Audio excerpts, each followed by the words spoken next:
they also realized is that the power that they had by coming together and uniting was something that could defeat them unless they made sure that the people that they were oppressing and exploiting never got that idea. And so they deliberately, from the beginning, began to carve Africa up so that they divided it. There were nation states in Africa. There were communities in Africa that they drew borders through. They divided them up, and they forced people who were formerly part of one ethnic group or part of one nation to coexist and to live with a group that they didn't necessarily have any connection with or that they didn't like. And they, from the outset, began to create tensions and division between these groups and these people. And a lot of the wars that you see in Africa now are the result of these kinds of things, where they forced ethnic groups that were not necessarily naturally, had no natural affinity for each other, were forced to live together, and they fought each other. They realized, too, that unless they did something to prevent that same type of unity and cooperation between Africans in Africa and Africans who had been enslaved and taken away from Africa, that would be a prescription for their demise as well.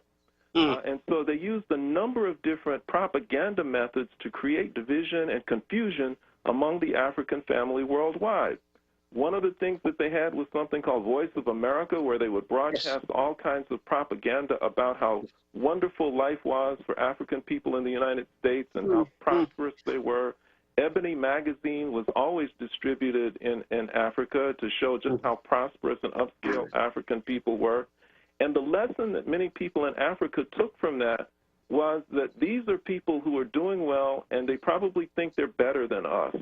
And so they didn't like that. In later years, the message has been different. You know, in addition to that caricature of Africans being prosperous in the United States, is a steady diet of news about black people in the United States and how violent they are, you know, how gangsterish they are, how thuggish they are. And when people in Africa see that, they think, wow, I don't want anything to do with people like that. These are people who are criminals and people who are lazy. And the images that we in the United States get about people in Africa are, you know, of war, disease, famine, and the very thing that you made reference to, this lie that they hate us. But if people actually go to Africa and they talk to people in Africa, they will find that there is very much, an openness, a willingness for us to come together, a recognition of our shared heritage and our shared identity. And it's only a few people who, you know, have this idea that there is this animosity or this hatred. And usually it's because it was externally generated. So when you meet African people who seem to exhibit some type of hostility, it's probably because they have been affected by the propaganda. And they don't want anything to do with thuggish, gangsterish, killing kinds of people, lazy people. They don't want anything to do with that. But that doesn't mean that we who are in the United States are that way. So we need to talk directly to members of the African family to get a firsthand understanding of exactly who we are and how we feel about each other before we start making presumptions about that. You're having a conversation, we're listening to that a discussion from a human rights lawyer, an African-American human rights lawyer, Professor Mark Fancher, who is a tireless human rights attorney, and he's coming to us from Michigan. Reverend Joe, thanks for your call. We're going to go next to our next caller here, whose name is, I think it's Germantown. Joe calls us from Germantown, Philadelphia. Joe, welcome to the show.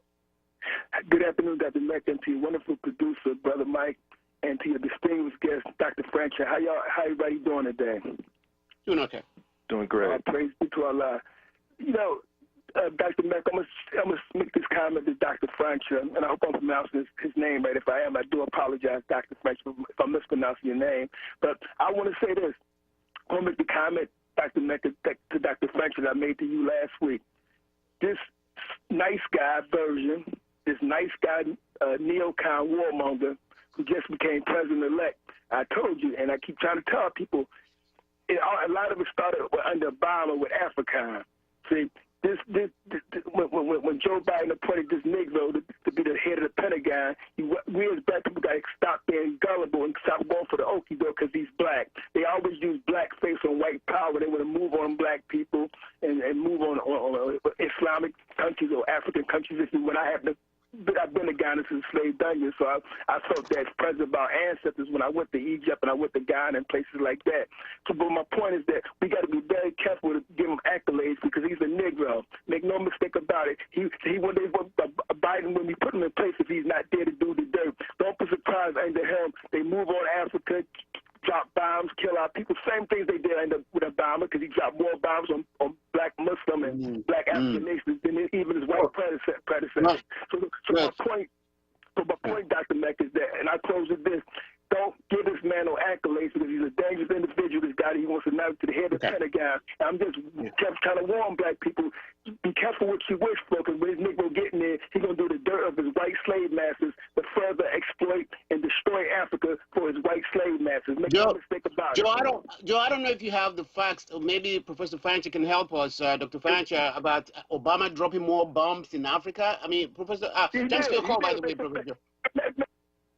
Let me say this real quick. Talk to your colleague, Dr. Sante. He supported Obama, but he made it clear to Michael Corey. He said, as much as I like him, he said he had a worse foreign policy towards Africa than his white predecessors. So this comes from your friend, Dr. Sante. Talk to him, he'll tell you that. So I'm going to say what he said. So speak to him about it, Dr. Mecca.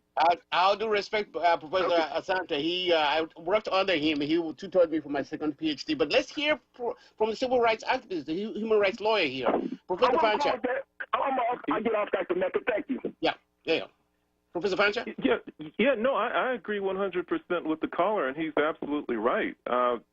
George W. Bush started U.S. Africa Command, which was a special military command that was set up to essentially militarize the African continent. To their credit, Africans knew what was up when they created that, and so when they went looking throughout the African continent for a place to build headquarters for U.S. Africa Command, which they call AFRICOM, none of the African countries were willing to allow it to locate in Africa because they knew what it was about. The only country, and I hope I'm not mistaken, I think Liberia offered to allow headquarters there, but they decided instead to locate the headquarters in Stuttgart, Germany, and it was established shortly before Bush's term was up. President Obama came in, and rather than dismantle it or scale it back, he escalated it. He ratcheted it up, and he used drones and armed drone attacks more than anybody else has. I call him the king of drones. And these drone attacks were directed at any number of places in Africa, allegedly or purportedly for purposes of attacking terrorism, but there were any number of civilian casualties as a result of these drone attacks. The other thing that Obama did, which he can never be forgiven for by the African continent, is he destroyed Libya. Under Muammar Gaddafi, Libya was pumping out lots of oil. It was employing lots of black people who were crossing the borders into Libya. There were many racist Arabs who did not want that to happen.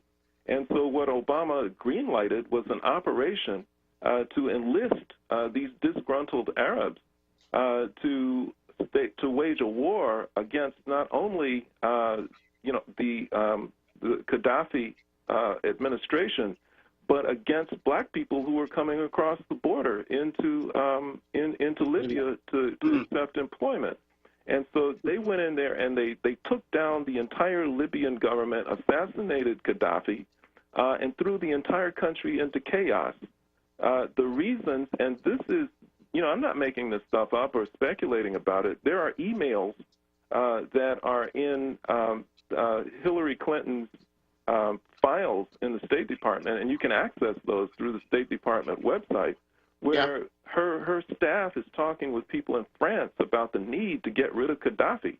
The two reasons that they wanted to do that, and they talk about it clearly in the emails, is one, Gaddafi was talking about establishing a continental independent gold-backed Pan-African currency, Right. which, if he succeeded in doing that, was going to devalue the franc, the French currency. Right. The other thing that they talk about clearly is they wanted to get access to Libya's oil, and they said that he had to go. And so, and President Obama oversaw all of this. He knew all of it. And in many ways, he was very bad for the African continent. And we can't, our survival depends on knowing these things. And as much as people really enjoyed having a black president and liked him, and because he's a personable kind of a person, and, yes. Very charismatic and all of that, we can't let that kind of thing obscure the truth, because that's to our detriment. We can die because of that. We're having a conversation with Professor Mark Fancher. He's a human rights lawyer. He's also a professor at Michigan State University. He has worked in several agencies, you name it, and he's with us today because he's an expert on African foreign policy.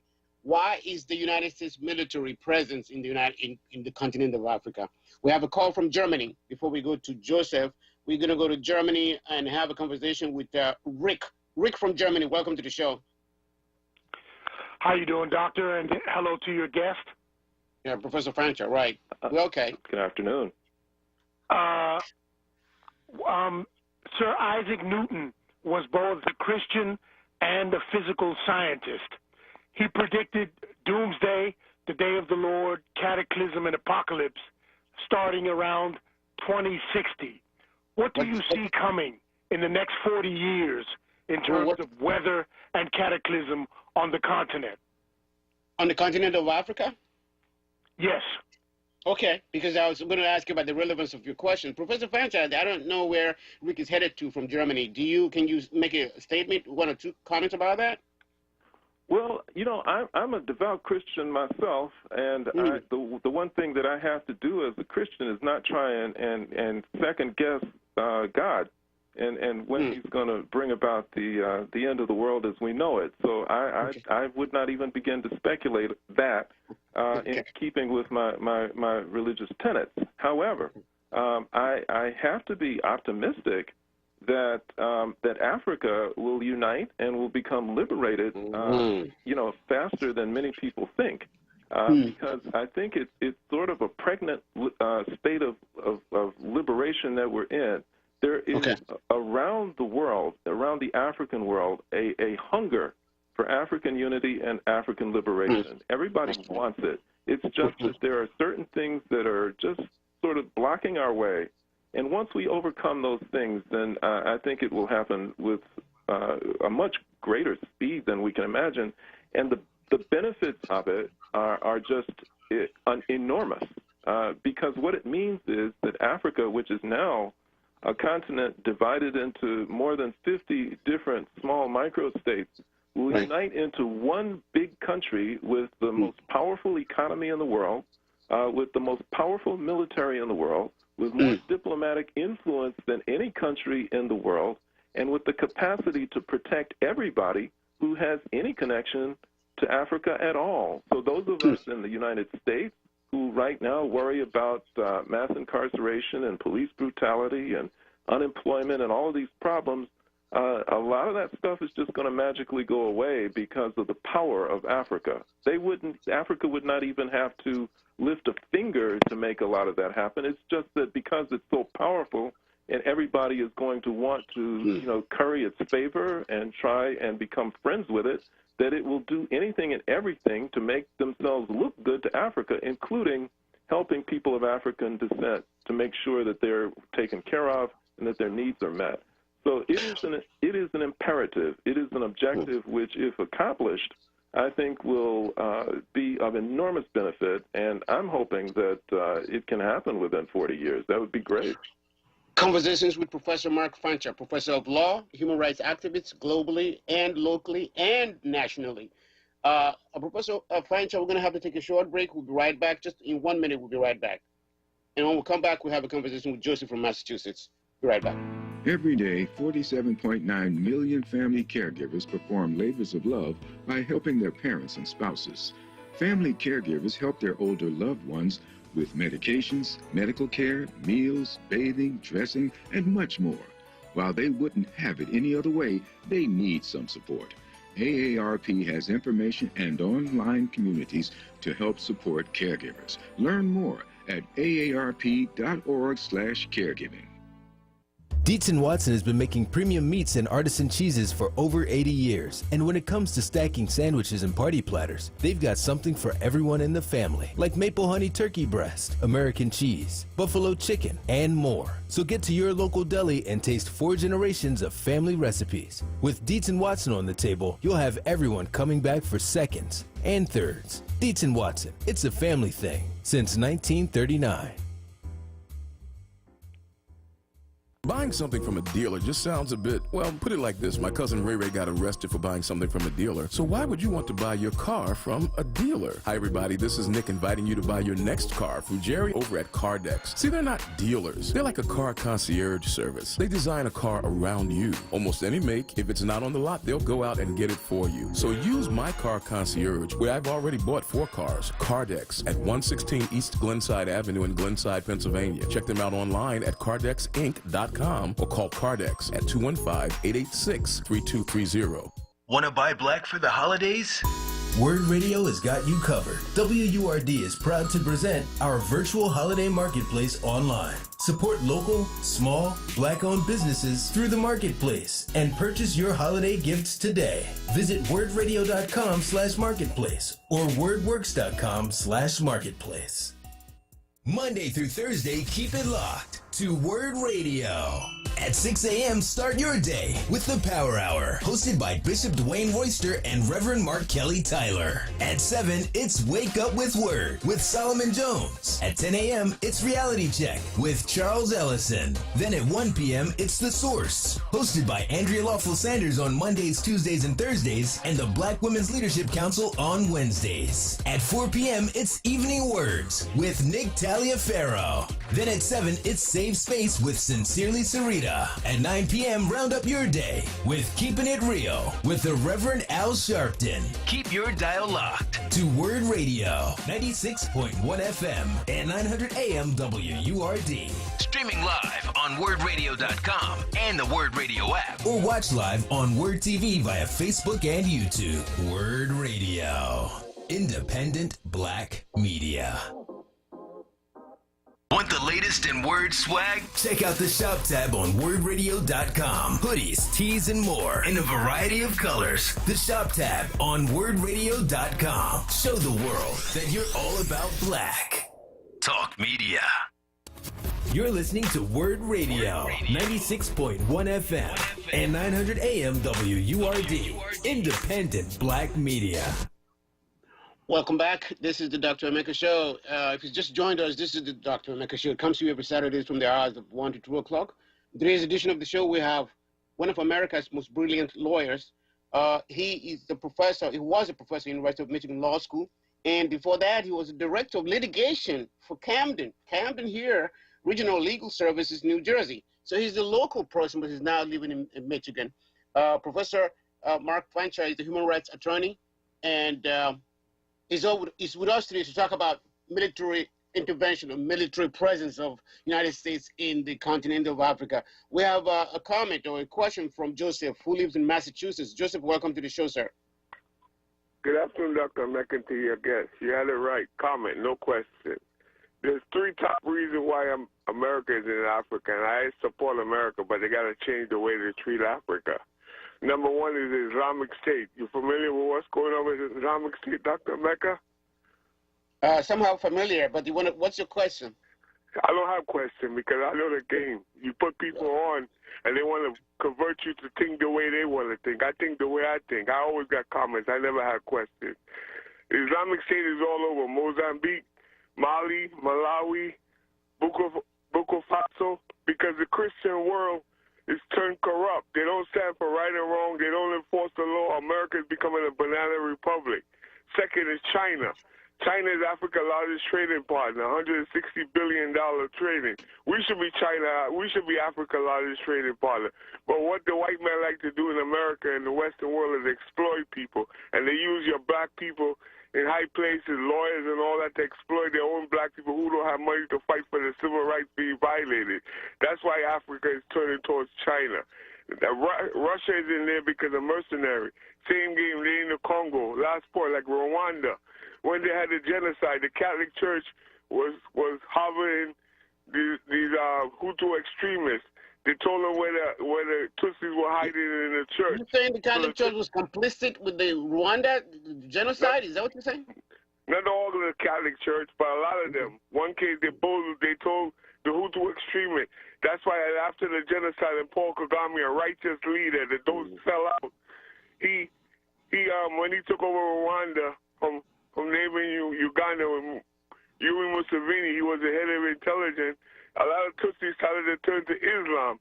Islam is showing to be more righteous than these hypocritical, backstabbing Christians. Have a nice day. Thank you for your comments. Professor Fancher, I'm sure you have a comment about that. Just goes in different directions. I'm not sure if you have a comment. No, I think he called a comment, and I trust that your audience will either take or accept or reject or research his observation. Professor Mark Fancher is a human rights attorney. He's a professor of law, and we have a call here from Philadelphia here. Brother Spread Love, the Heartline. I'm not sure exactly. Brother Spread Love, is that your full name? Is that what your name is? Yes. God bless and give thanks. Dr. Mecca, how you making out, family? Very good. What's your question for Professor Fancher? God bless the brother, the guest on the show. More love and respect. God bless Brother Mike on the boards. Always doing an amazing job. God bless all the WURD family. It's happy to hear everyone. Our hearts go out to everyone that passed forward and families all the morning, especially Brother Joey T. Mm-hmm. Yeah, and God bless all the victims. You know, our hearts, thoughts, and prayers are with them. And God bless all the incarcerated, especially those incarcerated unjustly. All right, this is more like a prayer now. Do you have a comment or a question for Professor Fancher? Yeah, I do. Okay, go ahead, please. Everyone working to make it better. And please, everybody help somebody. Don't nobody hurt nobody. And don't nobody harm nobody. What's the question? Here it is. I was going to ask about your input for the modern state of Africa, given the events of this year, especially the transition of power in Mali, the elections we just had all over Guinea, Ghana, whatnot, the shooting of the protesters in Nigeria, and war in Ethiopia, and the money that Ethiopia got from the United States and Donald Trump right before the war, and China building the CDC center headquarters in Ethiopia. Can y'all sum all this up and point us in the right direction? God bless. Thank you. Professor Fancher. Well, I'm not sure I completely understand the question, but I will say this, that Africa has been and will remain in a great deal of turmoil, primarily because it continues to labor under the burden of foreign exploitation and manipulation. You know, the colonization of Africa occurred, you know, in the 19th century, and you know, apparently came to its demise during the mid to late 20th century. But in reality, external control of Africa continued. Many of us refer to this as neocolonialism. Even though, you know, Western powers appeared to withdraw from Africa, you know, by the 1970s, and in the case of South Africa, where apartheid fell in the 1990s. The fact is that even though governments, Western governments, eliminated their colonial domination of Africa, they left behind their corporations. So the capitalist world continues to manipulate and control Africa, usually through the use of puppet rulers. You know, black people who are set up as presidents and prime ministers and as government officials who are not really functioning, you know, with their first, you know, loyalty to the masses of Africa's people, but with, you know, sometimes involuntarily a commitment to ensuring that foreign corporations and foreign governments have continuing access to Africa's resources. So when you see a lot of division and war and conflict and confusion, it's usually a manifestation of this. The desire of the people of Africa for genuine liberation, genuine independence is still there. And there's still a lot of agitation around that. And when that happens, that has to be suppressed. And that sometimes happens by way of African governments suppressing it. Sometimes it manifests in ethnic clashes and, internecine violence. It happens in many different ways. So, in each region, the causes are very often different. But we have to know that Africa is not an independent continent right now. It is still plagued by external intervention and confusion. We're having a conversation with Professor Mark Fancher, human rights lawyer, an attorney who's worked locally, globally, and nationally. We have a call from Colorado, Professor Fancher. His name is Professor Kwateng. Professor Kwateng, welcome to the show. What's your question? Yeah, good afternoon, Dr. Emeka and Professor Fancher. It's not as if everything you guys are talking about isn't known to the average African.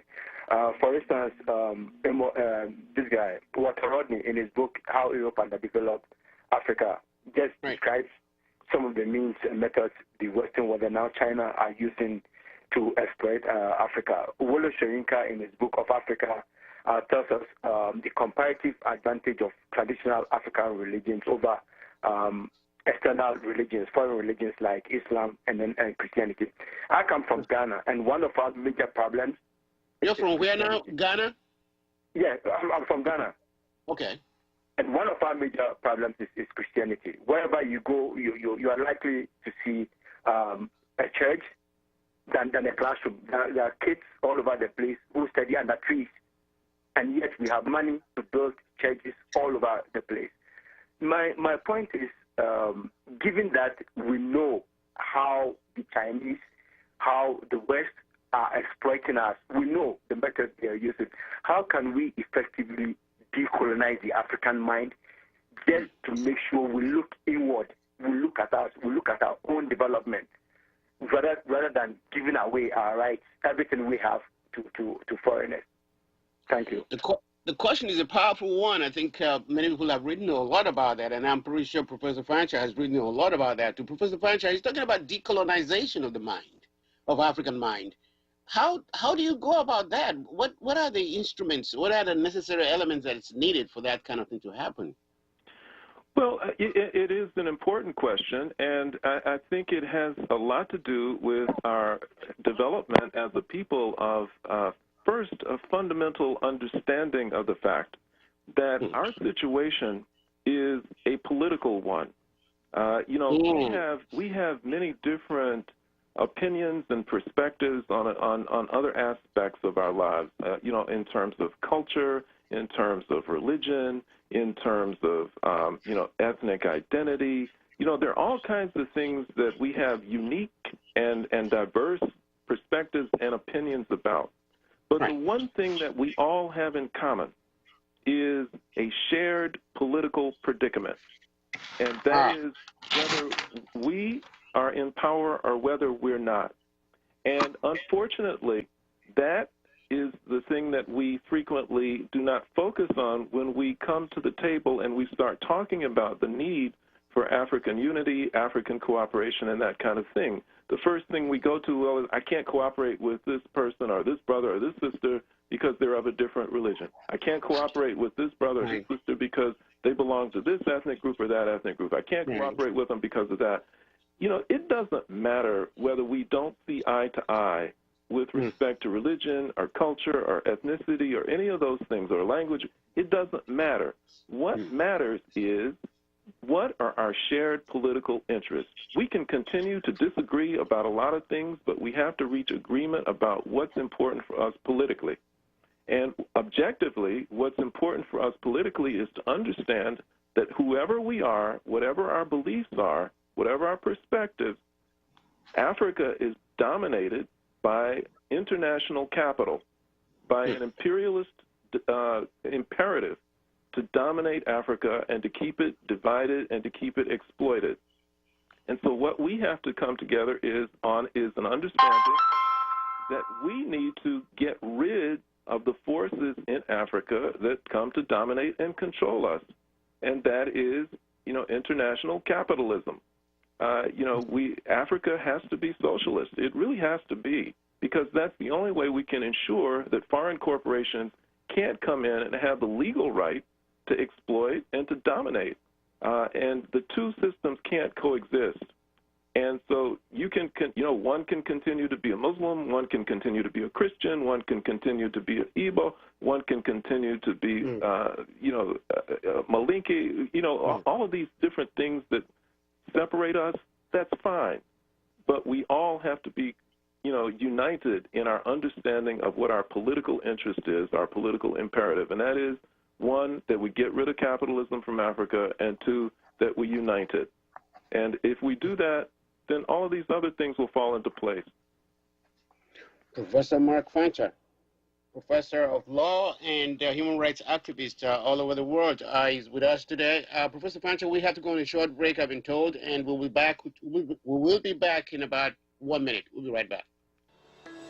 Seniors, does your doctor regularly reach out to check on you? Can you walk into your doctor's office and see them if you need to? Do you have your doctor's cell phone number, and can you call them anytime, day or night? At Dedicated Senior Medical Center, their only specialty is caring for seniors. Dedicated makes it easy to get the primary care you deserve. Doctors spend more time with patients than the doctors you may be used to. They offer telehealth visits, help you get your medications, and even make sure you get to your appointments. If your doctor isn't treating you like family, it's time to say yes to Dedicated Senior Medical Center. Call Dedicated Senior Medical Center today to schedule a visit and find out what you're missing. Call 267-443-1900. That's 267-443-1900. Appointments are available now.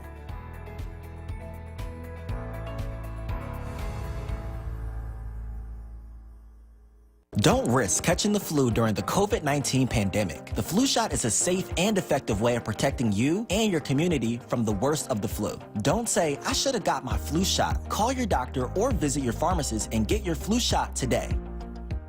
Listen to Laborers Live. We created the weekend. We created the 40-hour work week. We just want enough to feed our family, be able to send our children to college, and let our next generation do better than we did. To people that might have forgot how important unionism is in a country like the United States. People now infringing on our 8-hour workday, trying to work people more than 8 hours without overtime, trying to work people without benefits. In the long run, everybody's getting a fat paycheck except the worker. So this is really a wake-up call for America. The struggle is continuous. Tune in to Laborers Live every Friday from 4 to 5 p.m. Sponsored by LESIT, the Laborers Employers Cooperation Education Trust of the Laborers District Council of Philadelphia and vicinity. Local 332, Sam Staten Jr. Business Manager. Local 57, Esteban Vera Business Manager. Local 135, Dan Woodall Jr. Business Manager. Local 413, James Harper Jr. Business Manager. The Laborers District Council, Ryan Boyer Business Manager, and Tony Staten, Executive Director of LESIT. As a business owner, hiring and developing people from the community that your company serves is one of the best ways to show commitment to that community. Let WURD Radio help with Livelihood, our new initiative that connects Philadelphians with companies like yours. We'll feature your business, open employment opportunities, and resources to connect your company with talent and ensure that you reach your target demographic. To learn more about how Livelihood can help you build your team, visit wordworks.com. That's WURD works.com. Livelihood is supported by the Nightland Fest's Local News Transformation Fund, Borealis Philanthropies Racial Equity and Journalism Fund, and the Solutions Journalism Network. You're listening to WURD Radio, 96.1 FM and 900 AM WURD, independent black media. We're back. It's the Dr. Emeka Show. We have our guest today, one of America's greatest lawyers, Professor Mark Fancher. Pretty hard to get him on our show here, but I eventually was successful. If you just joined us, by the way, this is the Dr. Emeka Show. Every Saturday we're here from the hours of 1 to 2 p.m. Our number here is 215-634-8065. Professor Mark Fancher is a human rights lawyer and a professor of law, and he's written a lot about incarceration, black issues, white supremacy, international issues like the military presence of United States in Africa. On today's edition, we're talking about that, among other things. We have a call here from Harry. Harry calls us from Philadelphia on line 1. Harry, welcome to the show. How are you, Dr. Omeka? And doing okay. And your guest. My question is to your guest that one thing I disagree with him is that socialism never worked in anywhere in any place. Because human being has to be free. So I want him to comment on Ethiopia because when the CIA, are you listening? Yeah, you're talking about the Derg, Haile Selassie. You're from Ethiopia too, aren't you? Yeah. And we had Mengistu Haile Mariam. Are you saying that socialism did not work in Ethiopia? That's why you're saying you don't agree with Professor Mark Fancher's leaning towards socialism. Yeah, never worked in anywhere in the world. Okay, let's see. You cannot really have a socialism that's the freedom of people. People have to speak and say whatever. That's why the capitalist country is advanced. But my question is that in Ethiopia, the CIA and the previous government, actually about 30 years ago, they brought these young people from Eritrea, Tigray, and they put them there. Those people are killing Ethiopians, and they divide the country through ethnicity. Some kind of political system which is written by the CIA support here in America. All right. So now we got rid of them. The people of Ethiopia get rid of them. It's over 110,000 people, million people. Okay. Now what is happening is this country try to say something, cut the money, cut the fund, all this and nonsense. So I want him to comment on what's going on in Ethiopia today. He will. Thank you, Harry, for your call. And Harry used to be a radio show host, by the way, many years ago. I was in Eritrea the year 2000. I gave a lecture there, and Eritrea seems to be working the way I looked at it. But let's hear from the expert here. Professor Fancher, Harry, who's from Ethiopia, is saying socialism doesn't work. Where has it worked? Your answer. Yeah. Well, let's consider a couple of things. One, it's always important when we evaluate any type of a system or an ideology or anything else to judge it by its tenets rather than by those who practice it or who are its adherents. So to give you an example, if I were to look at the incidents of child molestation, incidents that have occurred in the Catholic Church with priests, if I were to look at the Crusades, if I were to look at any number of things that have happened in the name of Christianity, I would say Christianity doesn't work, that it should be abandoned. But I can't judge, a religion or a religious faith based on human beings who are flawed and who make errors and who commit crimes in its name. I have to judge it by its principles and what it's supposed to do, what it's supposed to be, and understand that there is a continuing process of trying to aspire to its highest principles, its highest and best qualities. And it's the same with socialism. There are many people who have experimented with socialism, who've tried to implement it and put it into place, and who have made terrible errors, who have committed crimes in the name of socialism, and who have done bad things. But the fact that that has happened doesn't mean that it is a bad system. When you get right down to it, and this is to oversimplify it, there are only two ways that you can organize an economy. One, you can have just a minority of people to control and dominate the wealth of the society, or you can have everybody to dominate and control it. in a very democratic kind of a way. And if it's a minority that control and dominate it, it's capitalist. And if it's everybody, then it's socialist. And, you know, for Africa, where its problem has been that a minority of families and foreign business interests and corporations have dominated and controlled Africa, we know that doesn't work. I mean, that has been what led to the enslavement and the depopulation of much of the continent. It is what led to the colonization of the continent. It is what led to apartheid. It is what led to Africa's predicament. Capitalism does not work in Africa for African people. And so that leaves only one alternative. Now, the fact that there are those in Africa, are countries in Africa where there have been problems under socialist governments or socialist regimes, does not mean that socialism is bad for Africa. It just means that those were bad socialists. So you can look at a place like Cuba, which is a tiny little island, tiny little island, which, if you look at its literacy rate, if you look at the health of the people there and their access to medical care, if you look at their educational opportunities, if you look at all of these things, they far surpass the United States, which is the premier capitalist country in the hemisphere. And its overall poverty is not a result of the failure of socialism. It is a result of the fact that capitalism is always at war with socialism, and it does everything in its power to make sure that socialism doesn't work. So Cuba has been under an international blockade for decades. It has been strangled economically. It has been under threat of military intervention for decades.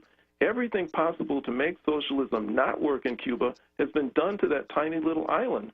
But yet, in spite of all of those things, it has managed to continue to provide for its people in the most fundamental ways, in ways that far surpass what's available, particularly to the poor in the United States. So we can only imagine what it would be, you know, how strong it would be if capitalism were to ease up and were to leave it alone and allow it to develop in the way that it's trying to develop. And that's true of any place in the world where there's an attempt to implement socialism. Usually the failures of socialism have been a result of, espionage, sabotage, and other efforts that have been designed to make it fail. We are having a conversation with Professor Mark Fancher, who is an expert on incarceration, expert on human rights issues globally, locally, and nationally. We have 3 minutes left in our program here. We're going to go to Thelma. Thelma calls us from New Jersey. Thelma, welcome to the show. By the way, Professor Fancher used to work in Camden, New Jersey as a litigator. So what's your question for Professor Fancher, Thelma? Yes, I'm enjoying your show, Dr. Emeka, and the host.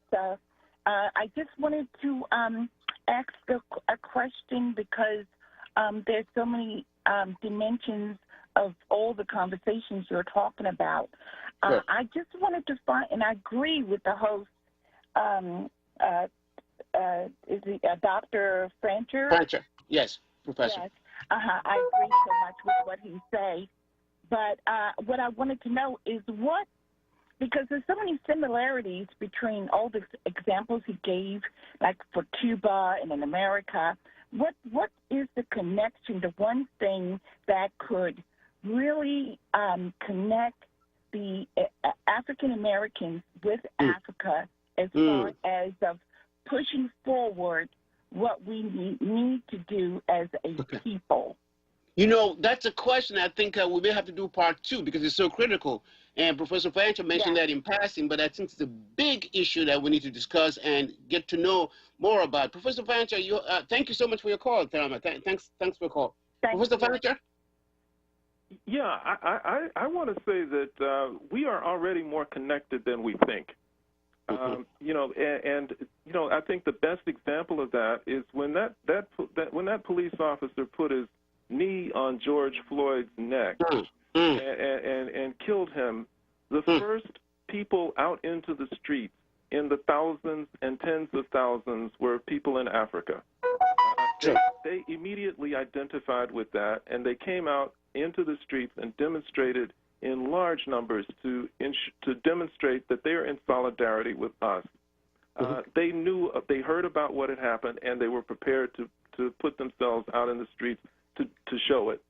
those of us in the United States need to be equally aware of what's happening in Africa. And when things happen that require us to speak up and to speak out, we need to do that. We just need to become more organized, affiliated with organizations that establish networks across the globe, across the African world, so that we know what's happening, and so that when we need each other's help, we're there for each other, and that we begin to think of ourselves as an African family. There's so many organizations that are trying to do that. I belong to a couple. One, the Black Alliance for Peace, which focuses heavily on African issues, and the All-African People's Revolutionary Party, which for decades has been organizing in this way. But there are other organizations, too. So we just need to establish, and it's easier now because of technology. You know, social media and the internet and all of these things make it possible now for us to communicate and to network with people around the African world. We just need to know what we're doing and figure out how we can help each other and develop a shared ideology, a shared belief system, and a political agenda, which does not let, you know, our biases and our preferences regarding religion and culture and ethnicity and things like that get in the way. We all are the same people when it comes to politics. I mean, I've met African people in this country who say, I'm not African. I was born, you know, my family comes from Mississippi. But I'll tell you something, if a white man sees you, as far as they're concerned, you're no different from someone from Nigeria or Uganda or the Congo or any place else. All of us are N-words in their eyes. And so we need to understand that since they see us that way, we need to organize in that way. We all have the same shared political interests. We've been having a conversation with Professor Mark Fancher. So many calls here. They want to know if you can develop this particular topic about African American and African diaspora cooperation and working together thing. I'm going to have to email you and see if you have time to do that on a part 2. But we want to thank you so much, Professor Mark Fancher, for being our guest today. We thank you for taking time out of your very busy schedule to talk to us about military presence, USA military presence in Africa, Africa-American, Africa cooperation, and how the global world is out there to exploit the African continent. We thank you, sir, and keep up the good work. No, and thank you so much for allowing me to have this conversation with your audience. Thank you. And be well and be safe and have a very good holidays, sir. Oh, same to you. We have been having a conversation with Professor Mark Fancher. He's the professor of law, a human rights lawyer, globally, you know, nationally and locally. He's known around the world. And, well, that does it for the show, I guess. It's 2 minutes or a minute to the end of the show. So I'm going to say thank you to everyone who listened. Thank you to all who participated. The show has come to an end as usual. I usually say this when the show is over. When you see someone without compassion, please give him or her one of yours, because it's the right thing to do. We'll be back next week. We will be back next week, God willing, for another edition of the Dr. Emeka Show. In the meantime, take good care of yourself. Very, very important. Mike.